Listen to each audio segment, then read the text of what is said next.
بسم الله الرحمن الرحيم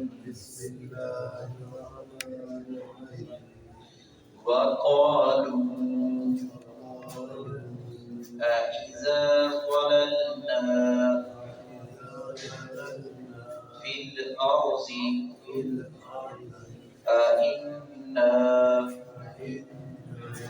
لفي خلق جديد بل بلقاء ربهم كافرون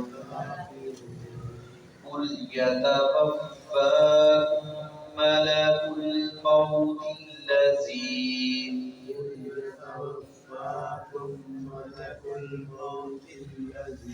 وكل بكم ثم إلى ربكم ترجعون۔ اللہ رب العزت کی ذات کا یا قیامت کا انکار کرنے والے انہوں نے کئی ایک ہیلے بہانے اور اعتراضات اور اشکالات اکٹھے کر رکھے تھے، جیسا کہ وہ نبی صلی اللہ علیہ وسلم کو کہتے تھے کہ آپ قیامت کی بات کرتے ہیں تو پھر قیامت لے آؤ، ہم کیوں نہیں زمین میں دنسائے جا رہے، ہمارے اوپر کیوں نہیں عذاب آ رہا، وہ وقت کب آئے گا۔ اسی طرح ان کا یہ بھی کہنا کہ جب ہم یہاں جو بات اگلی شروع ہوئی ہے کہ جب ہم مر جائیں گے، مٹی میں چلے جائیں گے، زمین کی کئی ایک تہوں میں منو من مٹی میں چلے جائیں گے اور ہمارا جسم پوست مٹی میں مل جائے گا، تو پھر کیا ہم ایک پھر نئی تخلیق نئی پیدائش سے، یہ بھی ان کا اعتراض تھا کہ وہ سمجھتے تھے کہ یہ عقل کے خلاف ہے، عقل یہ سمجھ میں نہیں آتا کہ ایسا ہو، جبکہ اللہ رب العزت نے فرمایا کہ سورہ یاسین کے اندر دیگر مقامات کے اندر یہاں بھی اس بات کی توضیح فرمائی ہے کہ جس خالق کائنات نے پہلے پیدا کیا ہے اس کے لیے دوبارہ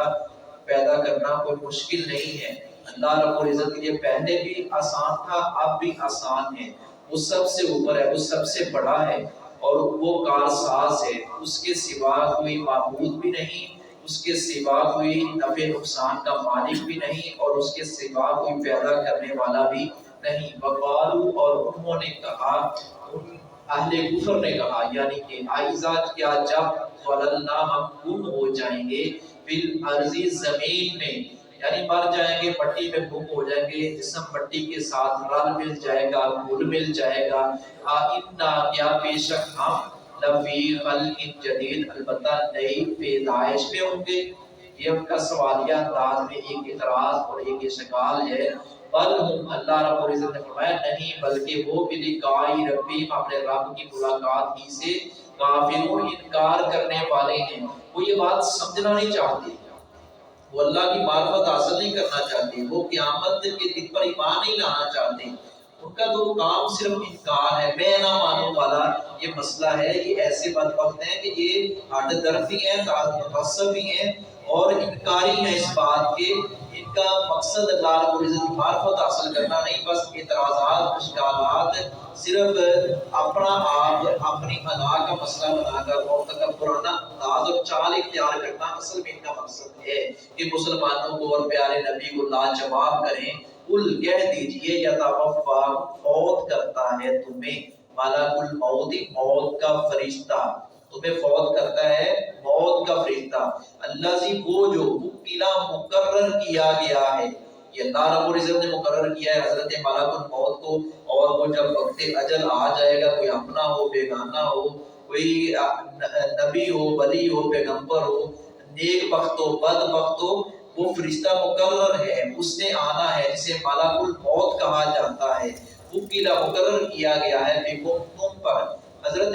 اسرائیل کے بارے میں یہ جو مشہور ہے نا، ان کا نام اسرائیل، یہ کوئی اتھینٹک کسی جگہ سے نہیں ملتا، اصل میں ملک الموت ہی قرآن نے بولا ہے، کسی صحیح حدیث سے بھی اسرائیل لفظ نہیں ملتا، بلکہ مشہور ہو گیا، اصل میں ان کو ایسے ہی کہا جاتا ہے ملک الموت۔ یہاں بھی اللہ رب العزت نے ملک الموت ہی بولا ہے، موت کا فرشتہ، اللہ سے وہ جو وکیلا مقرر کیا گیا ہے تم پر پھر الی ربکم اپنے رب ہی کی طرف ترجعون تم لوٹائے جاؤ گے۔ اللہ ہمیں اس دن کی فکر کرنے کی، عمل کرنے کی توفیق عطا فرمائے۔